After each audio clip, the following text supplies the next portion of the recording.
it was overwhelming. I was totally dysregulated. I was really hypervigilant around the house. I just was self-blaming and shaming. I remember at one point I lost all sensation in my lower body, couldn't move. Hey, Survivor. Welcome to episode 141 of the Vibrant Survivor podcast. Has your health and well-being taken a hit after trauma? Yeah, been there. Studies show that adults who experienced 4 or more adverse childhood experiences, or ACEs, are at increased risk of developing health risk behaviors like smoking, heavy drinking, substance abuse, overdose, suicide, as well as mental health issues, cancer, stroke, heart disease, diabetes, kidney disease, lung disease, being overweight or obese.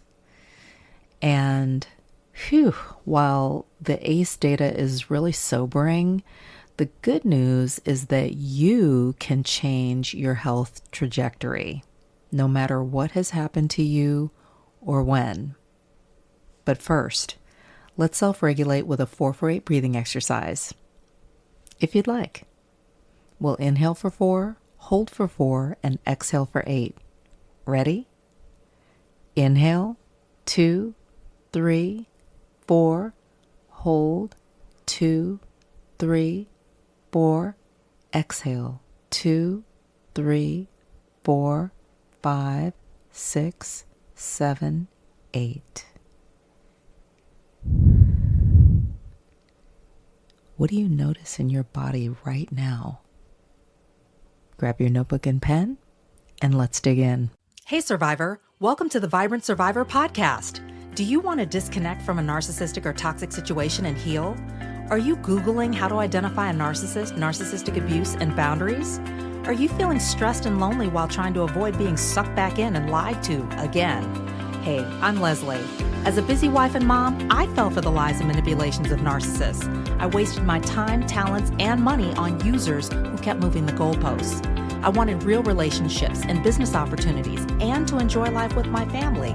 Instead, I struggled with anxiety, panic attacks, and insomnia, and I couldn't trust my body or anybody until I took a holistic approach to healing.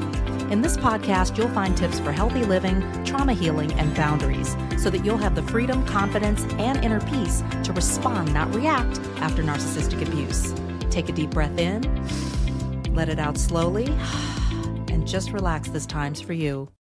I remember feeling pressure to meet unrealistic health and healing expectations after narcissistic abuse.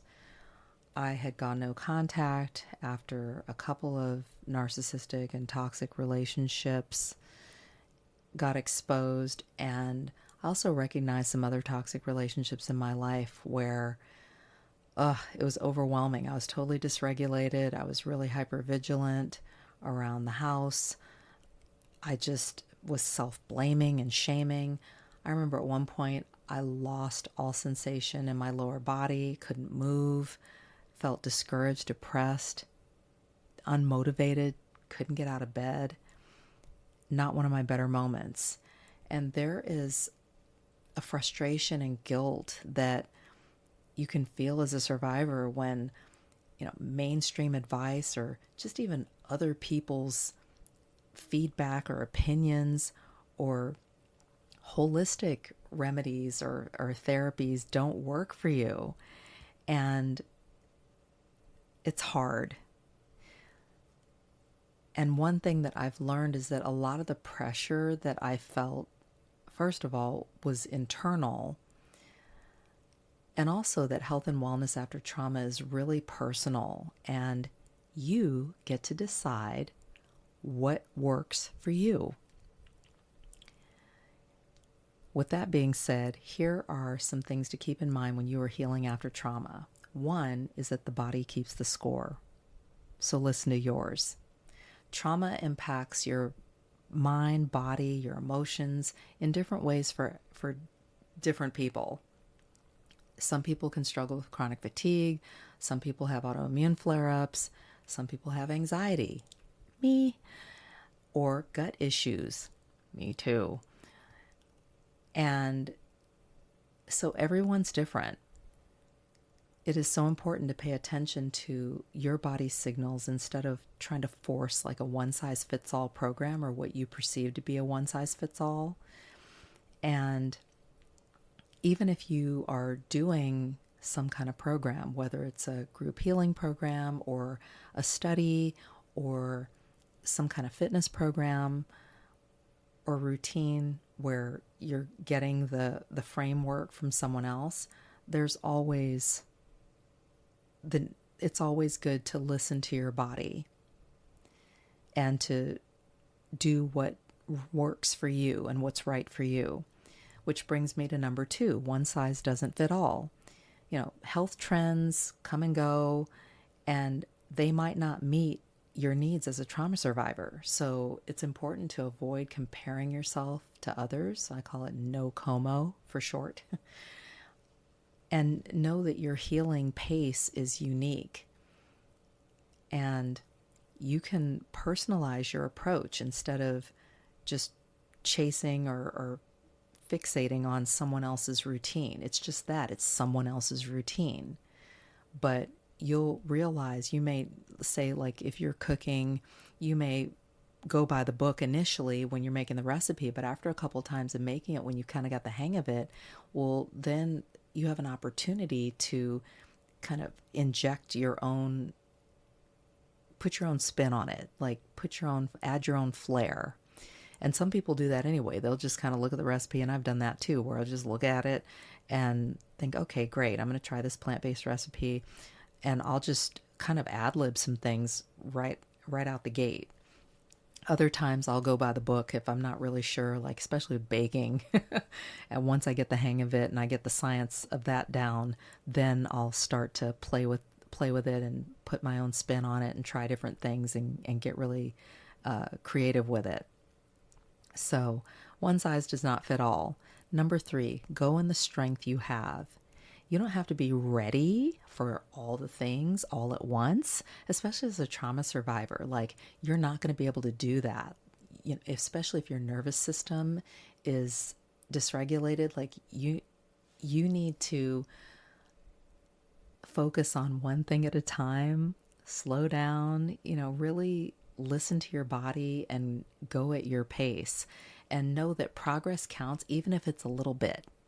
So start with what you can do today, not with what you should be doing or what you think you should be doing, or even what other people think you should be doing. Number 4, fire the perfectionist.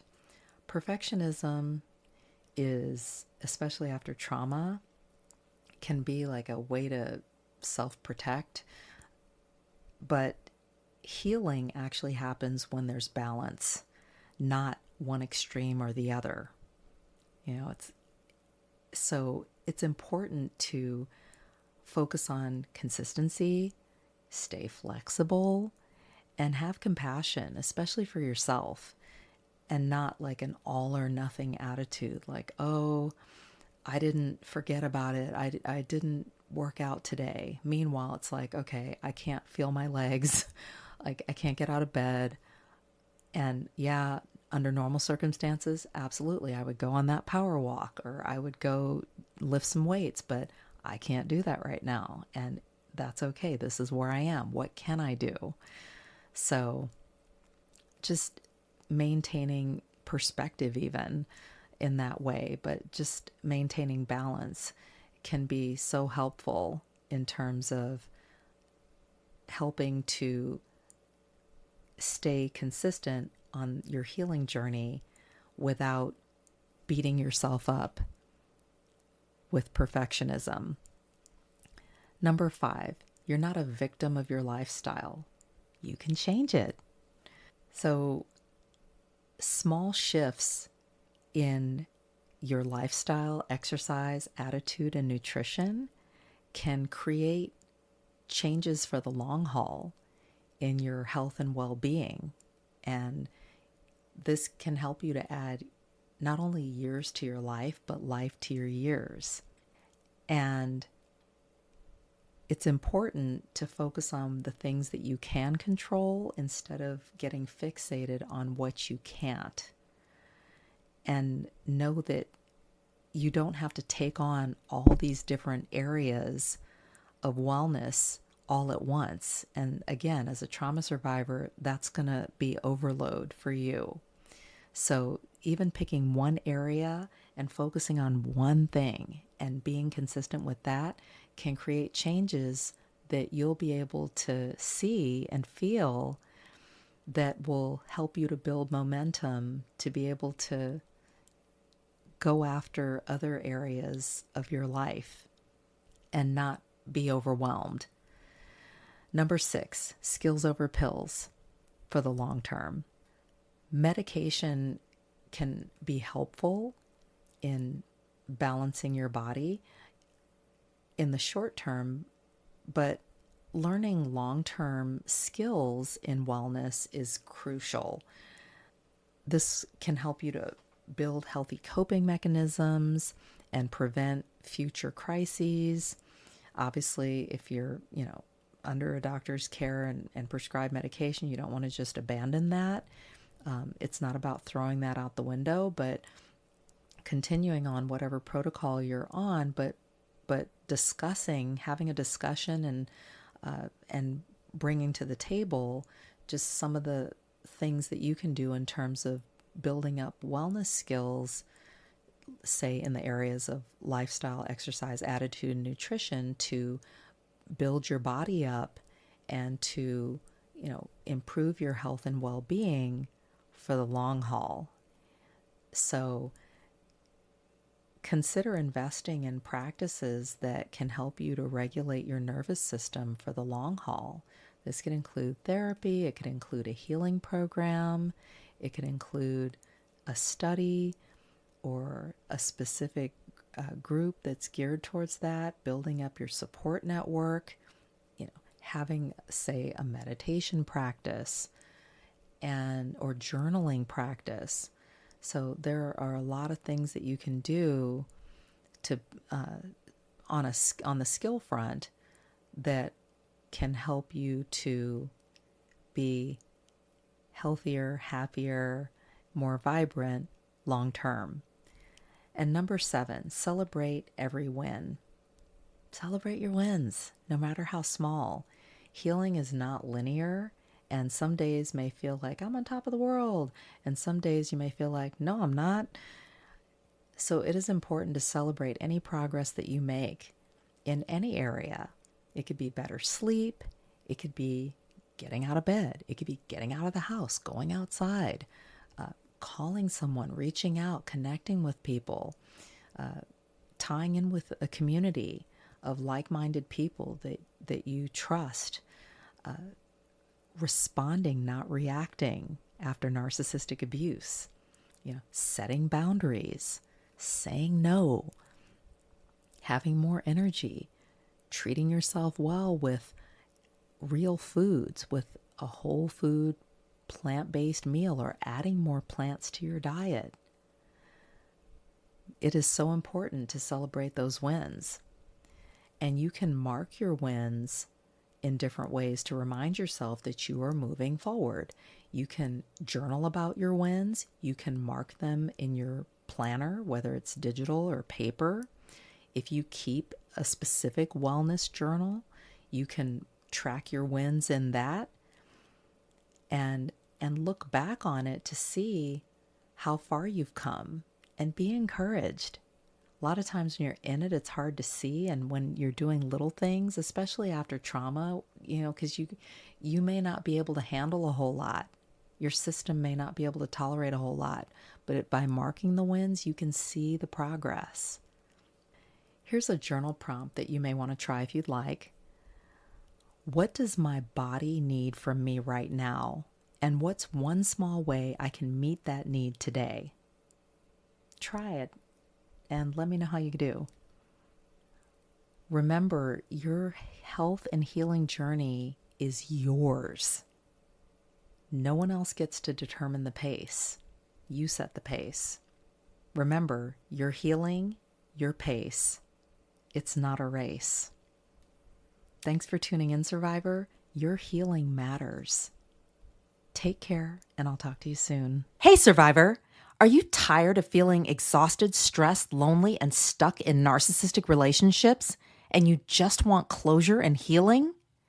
I spent years rationalizing toxic relationships and dysfunctional environments in the name of community, connection, and career. As a result, I wasted my time, talents, and money on users who kept moving the goalposts. One of the worst was an alleged murderer who discarded me after I caught him lying, stopped helping him for free, and held my boundaries. Even though I dodged a bullet, I felt depressed, ashamed, and I doubted myself. I want you to know that you don't have to suffer in silence, feel alone, or crazy anymore. Come and experience the power of creating your own closure without the permission or participation of the narcissist.